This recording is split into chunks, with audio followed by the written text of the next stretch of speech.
Oh, hi, didn't catch you there. My name is no, that's too cheesy. No. Today I'm gonna install shocks, rear shocks, on a 2005 S40 Volvo. And it's a used car I got on Craigslist. It has a lot of issues, but I love Volvos. They're the safest car on the road. I own everything Volvo. Everything. Everything I own is Volvo.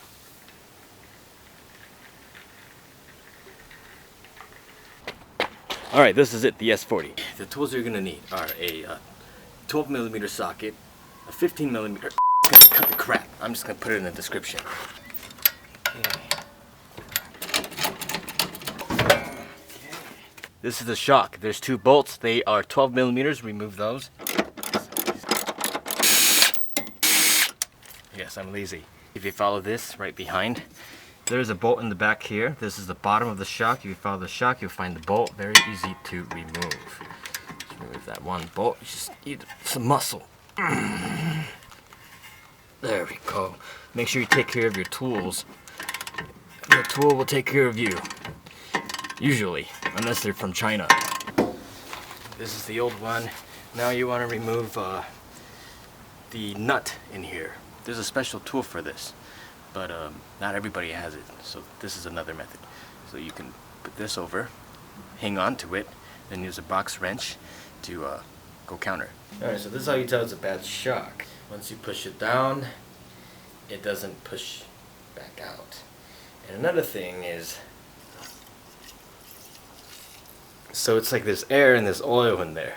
So when you push a consistent amount of force down, it will go and suddenly go tss, tss, tss, and that's not good. So just a FYI. Here's the new shock. This is the new shock I'm going to be using. It's a original Volvo, and it's made in Germany, and it's really strong. So that's going to go in. I'm just kidding.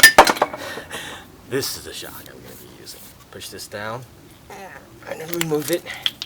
Now that's how it's supposed to be. Yeah, we're going to remove this nut. Put this over. Make sure you get it right in the hole. Shit, I'm having trouble. Oof, that's not good. There it is. You see it? Is it focused? I hope so. If it's not, too bad. And then we're going to put this nut back on. This is the new one. By the way, don't use the old nut. It's a very bad idea. Okay. There we go. So we're going to put this in, tighten it. Okay, done. It's like that. Okay, so everything goes in backwards. Okay, and that's it. And I forgot, I will leave the torque specs in the description as well. Good night.